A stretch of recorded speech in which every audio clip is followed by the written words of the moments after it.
Oh, sorry for my delay, but I had to split some guests that were joining us a few minutes later. So, dear friends, our topic is to discuss what about our age balance in Lions. How do we Lions want to go into the future? And how to keep aging members with their experience and knowledge, and in the same time to involve and to engage our new and young generation. How to combine young with aging members without forcing people, and without and in the same time we have to make them feel comfortable with that, to accept the young generation and to keep the old. So let us hear your proposals and your ideas, and then we can summarize.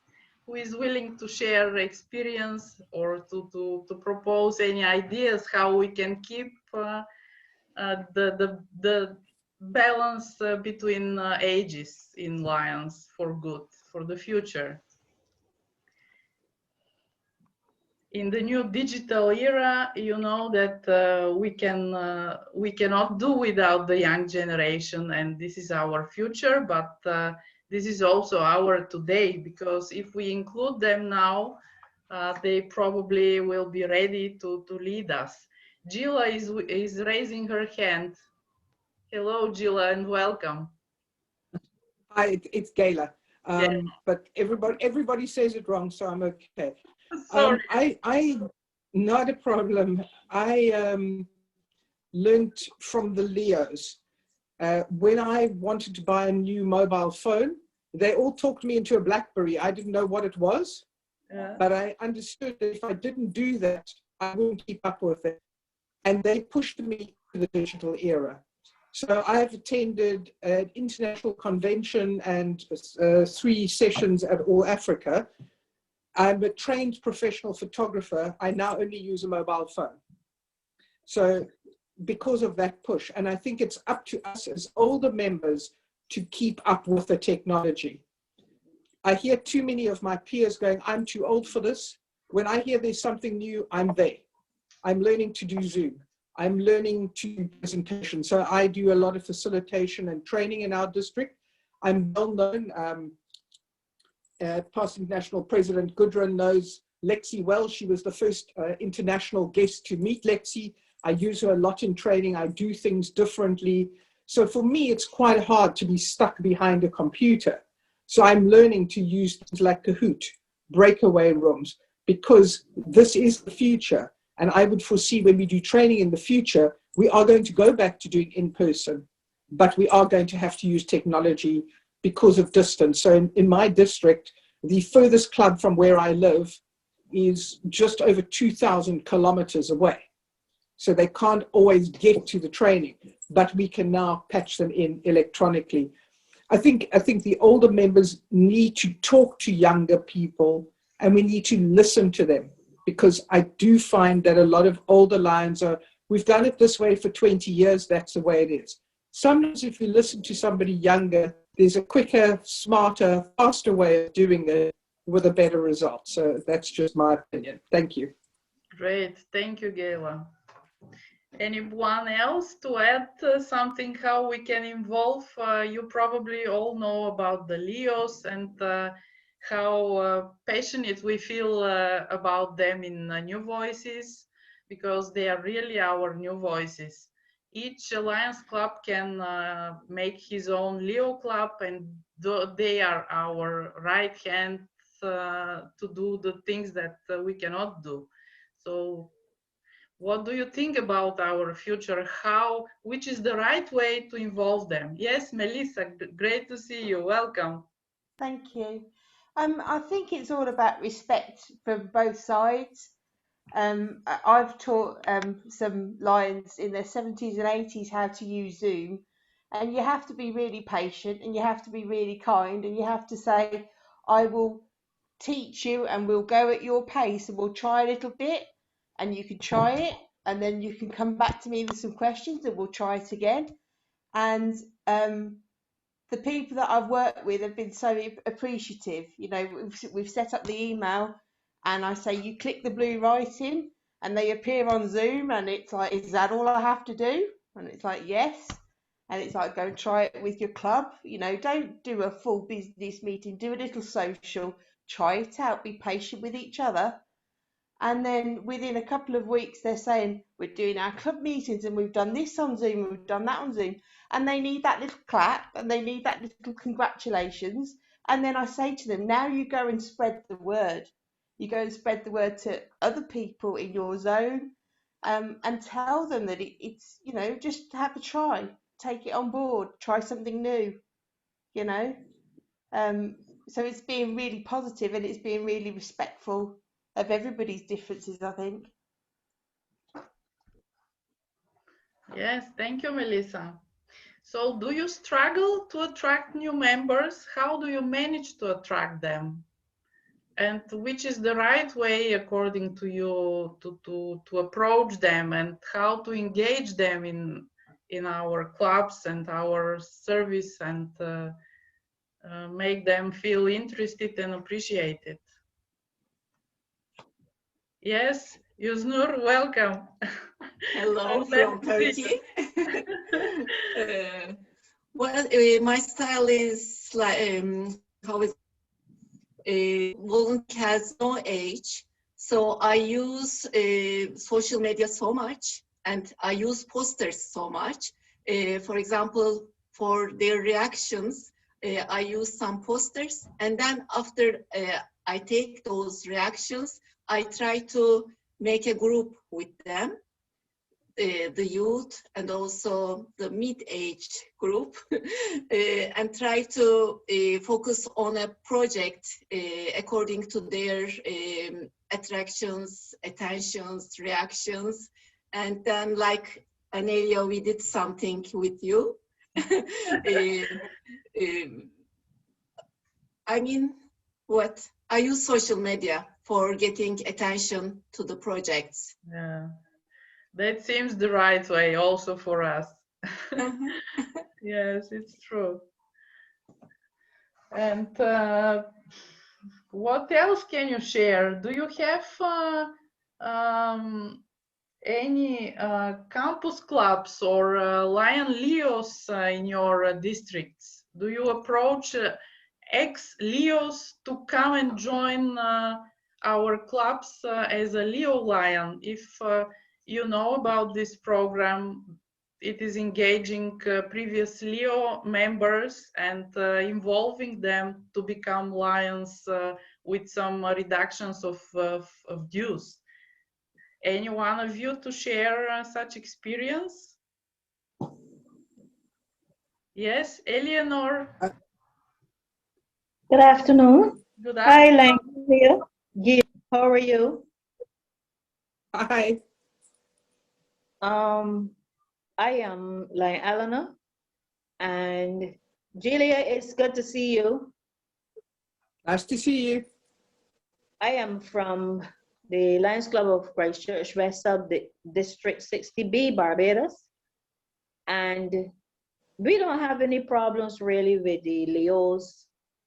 As soon as, you know, they get, I think I can't remember the age, because there's an age that people normally would join the Lions, and they're always willing to join. We don't have any issues with the Leos joining, because the Lions and the Leos always join and do a lot of projects together. And I suppose, you know, after being exposed with the Lions so much, you know, they're very anxious to join the Lions Club. The issue of getting new members, I find that it can be a little difficult, because one of the things that I have recognized, there are persons who, I think sometimes people want to join for the wrong reasons. Sometimes it's just for the to say they are Lion, to be on their CV. But then when they come and they realize the amount of work as in, you know, going out there in the community and executing projects and that kind of stuff. Some people are not that keen, you know, but you can only try. And we try also to encourage our older lions to, you know, to be savvy when it comes to dealing with technology. And they have embraced it. We don't have any issues with them, you know, they log on to the webinars, and we have Zoom meetings, and they participate. Thank you, Eleanor. We have also Kavaljit Dev, if I say it right. Sorry if I mistake. No, that's fine. That was great. Hi, I'm Kavaljit. I'm the second Vice District Governor of District 105A in the United Kingdom. I would say that the engagement of the youth is very important. So the projects that are appropriate to them are very important, because if you have a mixture of the older lions who are maybe set in their own ways, you have the younger lions who actually want to do something a bit different. So I think it's important to engage them in projects, as said previously. And my experience, like Melissa, is that if you're very patient with the older lions and you give them a lot of one-to-one tuition on getting things right, they are adaptable. They're not, you know, they're not set in their ways, and they know that they've got to change with the times, and they will do it. But it is a lot of patience in trying to say to them, this is the change that we require to move forward in the current climate and in the future. Thank you so much. Gayla, you raised hand again. Yeah, I think sometimes we give up on the Leos too quickly. I've been working on somebody who left Leos about a year or two after me. That's back in the dark ages, over 20 years ago. And I've been talking to her over those 20 years. She got married, had children. They've both left. And 2 months ago, she was inducted as a lion. So it was just a slow being there, giving her the information. And I think too often we ask once and they say, I'm not ready. And let's face it, there is a difference between Leos and lions. I was a Leo, and I often still go to some lions things, and I wonder if my brain has ever switched to being a lion, because I tend to still think like them. I want to do things differently. I want to change things. I want to have fun. And, you know, when we deal with those gray-haired fuddy-duddies, not you know, so we must just persevere. And I think if we're positive, I know all the Leos I come into contact with, I feel at one with them because I have a mascot and I do things a little differently. And what has been said is, ask them what they're interested in. They don't want to play bingo. They want to do other things. My club, I transferred to a new club a year ago. They're 4 years old, so I'm by far the most senior member with 37 years service. But they treat me as one of them. And we do have a group of about 8 younger lions who have now decided they want to get together and do separate projects. And we've encouraged them to do that. Wonderful, thank you. Renate, you're raising hand. You have to unmute yourself.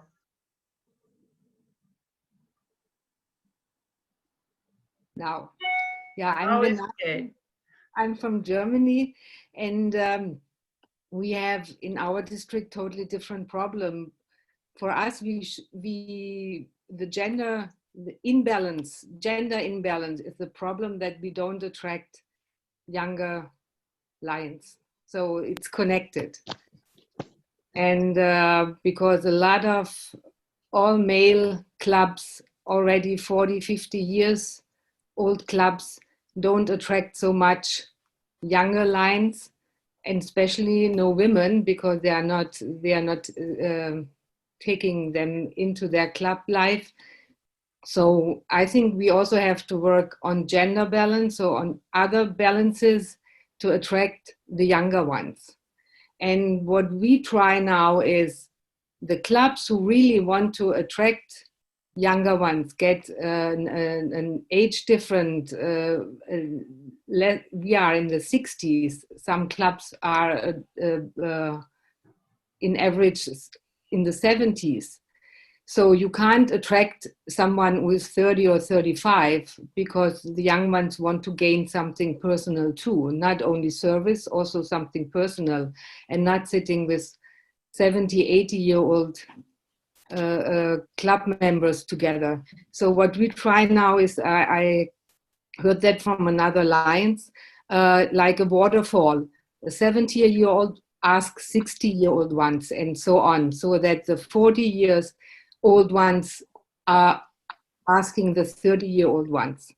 And I think this is something we try now, and we hope that it's working. It's one tool to break it. And we are really trying to convince the clubs to open for females. I guess in Turkey or in East Europe, there is not this problem. Sometimes you have a percentage that there are more women than here, but in Germany, I guess we are 18% women. So that also means that Leos who are 30 or turning to 31 who wants to join, and there are more female Leos, they don't have the possibility to join clubs when there are not clubs open for them. So that was my point. Thank you, Renate. Maybe it is a good idea to create separate specialty clubs for them based on their level of their different professions or different interests. So that could be one way to separate them, and in the same time to keep them for Lions, to give them to be independable in some way. Teresa wanted to speak to us. Teresa, welcome. Thank you very much. I'm Teresa and I'm from District 133, Ireland. I just wanted to make a comment in that we don't have any Leo clubs at this point. We did have them years ago, but going back to the point of another speaker, our current district governor is the actual, he was the first president of the Leo clubs when we had them. So he's a much younger guy, and the difference that his enthusiasm has made has been wonderful in this last year. So it has made a positive impact, even though we're not doing what we usually do out publicly. We are dependent quite a lot on our social media presence, and it is making a huge difference. And the other thing that we did to try and bring the balance up with age in relation to, say, our district cabinet was over the last few years, it wasn't a very popular thing that I introduced, was I suggested that all of our cabinet members had what I called shadows, which meant you had to have like a little sidekick, a right arm, so that if anything happened, that, you know, somebody else knew how to take up the role. And like 4 years down the line, it has led to quite a change on the cabinet setup, because a bit like Renata, we don't have a lot of women in our district. It's getting better, but our percentage is still low. But that made a big difference balancing the age gender. So coming from men, particularly, it was all men, that were on cabinet like up to 30 years, holding roles for up to 30 years. And a lot of that has, it's not all changed, but a lot of it has changed, and it's incredible the dynamic that it has made throughout the district. So, you know, we can't make a sweeping change quickly, but the little things we can put in place now, you know, in 2-3 years' time, they may turn around and suddenly it's like, wow, where did this come from? The building. Thank you, Teresa, but our time has ended, so we have to go back to the main room, and then there we shall summarize all we have discussed. See you.